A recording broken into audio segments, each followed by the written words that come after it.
বাংলাদেশের ত্রয়োদশ জাতীয় সংসদ নির্বাচন সামনে, আর নির্বাচন যত ঘনিয়ে আসছে ততই বাড়ছে একটি প্রশ্ন: জরিপগুলো আসলে কি বলছে, কোনটি বিশ্বাসযোগ্য আর কোনটি বিতর্কিত?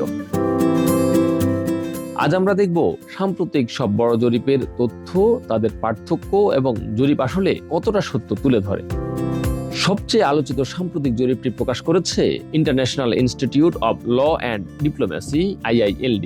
এই জরিপ অনুযায়ী বাংলাদেশের রাজনীতিতে স্পষ্ট হচ্ছে হাড্ডাহাড্ডি লড়াই।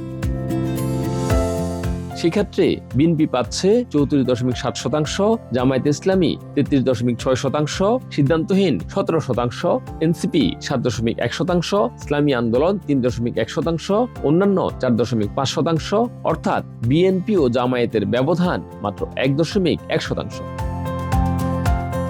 প্রথম আলো জরিপ। তবে শুধু একটি জরিপ নয়, প্রথম আলোর উদ্যোগে করা আরেকটি জাতীয় জনমত জরিপেও উঠে এসেছে গুরুত্বপূর্ণ তথ্য। এই জরিপে মানুষকে প্রশ্ন করা হয়েছিল, সুষ্ঠু নির্বাচন হলে কোন দল সবচেয়ে বেশি আসনে জয়ী হবে বলে আপনি মনে করেন? সেক্ষেত্রে 66% বলছে বিএনপি, 26% বলছে জামায়াত ইসলামী। নারী পুরুষ বয়সভেদে প্রায় সব শ্রেণীতেই এই প্রবণতা প্রায় একই। তবে এখানেই শেষ নয়। মেশিন লার্নিং প্রজেকশন বলছে, যদি সিদ্ধান্তহীন ভোটাররা ভোট দিতে আসেন তাহলে চিত্র বদলাতে পারে।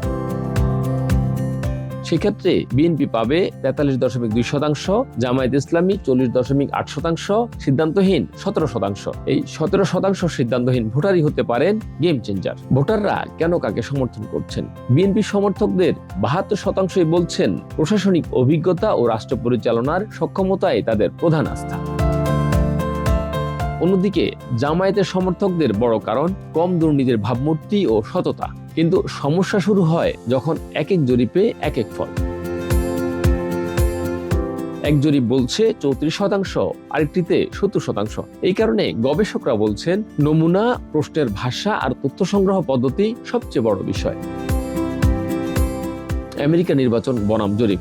জরিপ শুধু বাংলাদেশে বিতর্কিত নয়। 2024 সালের মার্কিন প্রেসিডেন্ট নির্বাচনে জরিপে কামালা হ্যারিস এগিয়ে ছিলেন বেশিরভাগ সুইং স্টেটে। বাস্তবে জয় পেয়েছেন ডোনাল্ড ট্রাম্প। 70% জরিপই ছিল ভুল। বিশেষজ্ঞরা বলেন, জরিপ হলো মোমেন্টারি স্ন্যাপশট, চূড়ান্ত সত্য নয়। সব মিলিয়ে বলা যায়, জরিপ আমাদের একটি দিক নির্দেশনা দেয়, কিন্তু ভোটের ফল নির্ধারণ করে ভোটার, ভোট কেন্দ্র আর শেষ মুহূর্তের সিদ্ধান্ত। তাই প্রশ্ন একটাই, এই 17% সিদ্ধান্তহীন ভোটার শেষ পর্যন্ত কাকে বেছে নেবেন?